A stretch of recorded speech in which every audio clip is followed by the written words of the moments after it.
Bonjour. Bien, ça faisait un petit moment que j'avais pas posté de vidéo. Bien, parce que je fais pas que ça, hein, dans ma vie. Je ne fais pas que des vidéos YouTube. J'ai d'autres activités. Et ce que je voulais faire, c'est dans cette nouvelle petite vidéo, je voulais vous proposer un mini CRM générique gratuit qui pourra s'adapter à de nombreux cas de figure. Alors par défaut, ce CRM peut gérer des bases de contacts avec pour chaque contact un historique daté de compte rendu de conversation téléphonique ou autre, hein, comme ça se fait dans tous les CRM. Alors, si vous êtes en possession de la suite Office de Microsoft, et en particulier de l'application Excel, eh bien, cette petite application VBA ne nécessitera aucun autre investissement dans un quelconque logiciel. La version de base de ce CRM, qui s'adresse en particulier aux petites et moyennes structures, est une version générique évolutive qui pourra, avec de petits développements, permettre de développer des fonctionnalités personnalisées en fonction des besoins des utilisateurs ou bien des petites organisations. Alors, je vous offre donc cette petite application de base, et puis après l'avoir testée, hein, si vous trouvez un intérêt dans le développement de fonctionnalités personnalisées liées à votre activité, eh bien, laissez un commentaire ou n'hésitez pas à me contacter à l'adresse suivante, contact@xl1click.com. Alors, vous avez dans la description de cette vidéo un lien qui vous permettra de télécharger cette application. Alors, téléchargez ce zip et dézipper son contenu dans un répertoire de votre choix, mais vous éviterez, comme je le dis souvent, rappelez-vous, le bureau et mes documents qui sont des répertoires qui sont très spécifiques à Windows. Alors, une fois téléchargé et dézippé, vous obtiendrez un répertoire nommé CRM X1C, contenant un fichier Excel macro qui est nommé crmx1c.xlsm et rien d'autre. Alors, ouvrez ce fichier crmx1c.xlsm, qui est donc un projet VBA, tout ce qui est de plus banal, mais qui vous offrira toutes les fonctions de base d'un véritable CRM générique dialoguant avec une base de données externe à l'application. À l'ouverture, l'application est verrouillée par un mot de passe interdisant toute navigation à l'extérieur de la fenêtre affichée.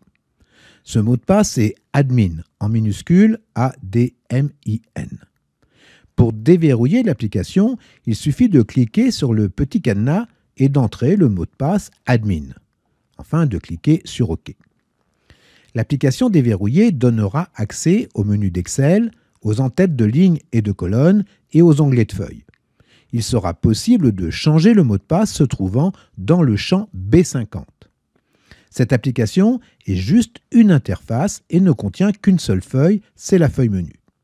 Cette application va générer une base de données texte qui sera localisée sous la racine de l'application dans un répertoire correspondant dans cet exemple au répertoire database et dans le sous-répertoire client. Et toujours dans cet exemple, cette base de données portera le nom de contact. Il sera possible d'ajouter des répertoires et sous-répertoires pour gérer plusieurs bases de données avec cette même application. Cette application, elle est générique pourquoi? Eh bien, parce qu'il sera possible de changer le nom et le format des champs qui seront gérés dans la base de données.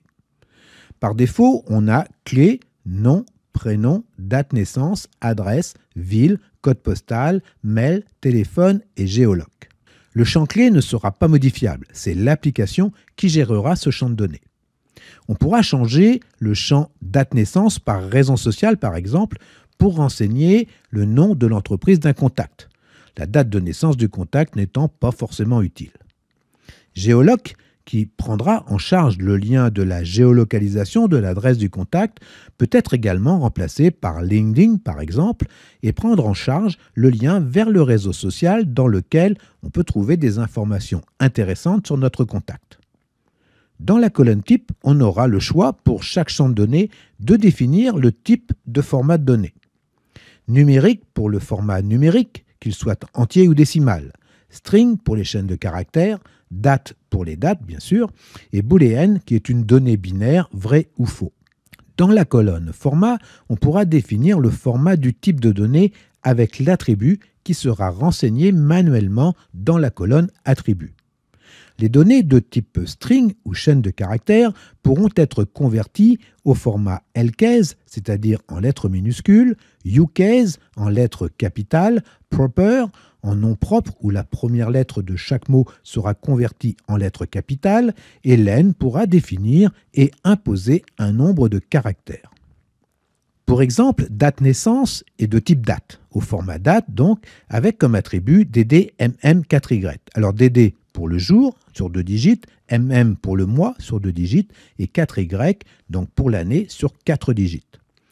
Code postal sera considéré comme une chaîne de caractères d'une longueur de 5 digits. Téléphone sera converti au format spécifique de Windows de 10 digits séparés de 2 en 2 par un espace. L'option NA ne fera aucune conversion sur la saisie de l'utilisateur. La colonne obligatoire réglée sur oui, l'utilisateur aura l'obligation de renseigner ce champ pour pouvoir valider un enregistrement. La colonne Size 970 permet de définir la largeur des 9 champs de la list box du formulaire de saisie. La largeur totale de la list box est de 970 pixels. Il sera possible donc de régler la largeur de chaque champ de données pour avoir une bonne lisibilité des données.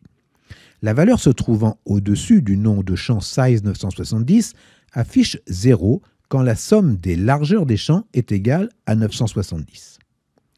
Il est possible de définir des champs plus étroits, et dans ce cas, la cellule passera en vert indiquant l'espace restant disponible. Si la largeur définie dépasse 970, comme c'est le cas dans cet exemple, une barre de défilement horizontale apparaîtra dans la listbox, rendant peut-être la lecture des données un petit peu moins conviviale.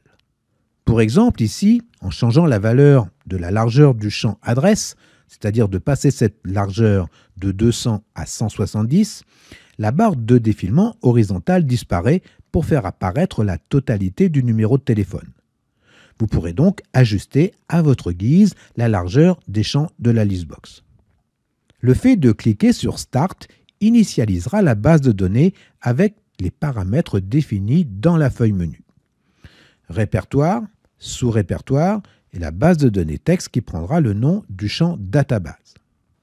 Le répertoire créé dans cet exemple est database. Le sous-répertoire créé dans cet exemple est client.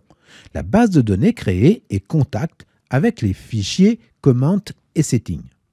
Ces 3 paramètres répertoire, sous-répertoire et database seront réglables. Il sera possible d'avoir plusieurs répertoires principaux avec pour chacun d'eux plusieurs sous-répertoires avec plusieurs bases de données de 10 champs de données pour chaque sous-répertoire. Il sera donc possible dans la version de base de gérer une infinité de bases de données de 10 champs de données avec cette même application. La sélection d'un répertoire dans le petit formulaire listera les sous-répertoires et la sélection de ce dernier listera les bases de données disponibles avec leurs propres paramètres. À l'ouverture d'une base de données, on trouvera listés dans la partie supérieure tous les futurs contacts de notre base de données, avec les noms de champs correspondant aux paramètres de la feuille menu contenus dans le fichier texte ayant pour suffixe setting. Dans la partie inférieure, on trouvera les champs permettant d'encadrer la saisie de nos contacts avec le bouton « Ajouter » ou bien permettant de les modifier lorsqu'ils auront été sélectionnés dans la liste supérieure. Pour ajouter un contact, cliquez sur « Ajouter ». Le texte du bouton « Ajouter » prendra la couleur rouge et une clé primaire sera générée avec la signification suivante. C pour clé et afin de forcer le format de ce champ en chaîne de caractères. Les 2 digits suivants pour l'année, suivis de 2 digits pour le mois, 2 digits pour le jour, 2 digits pour l'heure, 2 digits pour les minutes et 2 digits pour les secondes. Générer une clé primaire de la sorte va garantir une donnée unique qui sera la clé primaire de notre base de données et qui permettra également de connaître la date de création de notre contact. Alors je précise, toutes les données affichées ici sont des données fictives. On pourra entrer les champs en minuscules, respecter les 5 caractères du code postal et les 10 chiffres du numéro de téléphone comme définis dans les paramètres de la feuille menu. En cliquant sur « Enregistrer », les champs de données prendront le format défini dans les paramètres de champ de la feuille menu et remonteront dans la liste des contacts. En sélectionnant un contact, les champs seront chargés dans la partie inférieure du formulaire et les boutons Commentaires, Modifier et Supprimer seront accessibles. Le bouton Modifier pourra permettre de faire une mise à jour des champs du contact sélectionné. Le bouton Supprimer permettra de supprimer le contact. Et le bouton Commentaire permettra d'ajouter des commentaires datés sur le contact sélectionné, comme par exemple le compte-rendu d'un entretien téléphonique. En cliquant sur Commentaires, un nouveau formulaire s'ouvrira permettant dans la partie inférieure du formulaire de rédiger un commentaire lié au contact sélectionné. En cliquant sur Enregistrer le commentaire remontera dans la liste des commentaires de ce contact. Les commentaires seront triés du plus récent au plus ancien.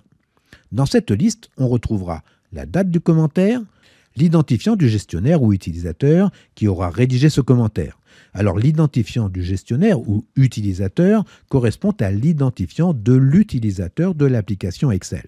On pourra également voir l'aperçu du commentaire dans le champ Début du commentaire. On pourra afficher la totalité du commentaire en le sélectionnant.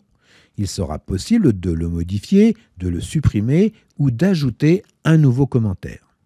Enfin, le bouton « Enregistrer le commentaire » nous permettra de faire la mise à jour de la base de données des commentaires.